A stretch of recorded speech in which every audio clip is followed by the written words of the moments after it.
বোলপুরের প্রথম দিনের রাতের খাবার খেতে আমরা চলে গেছিলাম 1950-এ স্থাপিত বোলপুরের সবথেকে পুরনো হোটেলগুলোর মধ্যে একটা মহামায়া হোটেলে।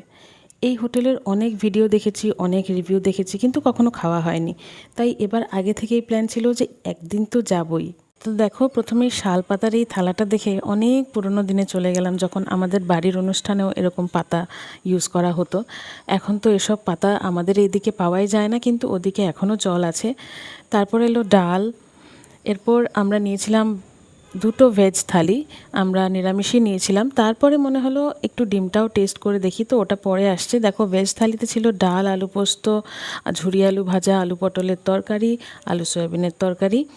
এবং এই শালপাতার থালায় খেতে আমার কেন জানি না ভীষণ ভালো লাগছিল, একটা নস্টালজিক ফিলিং।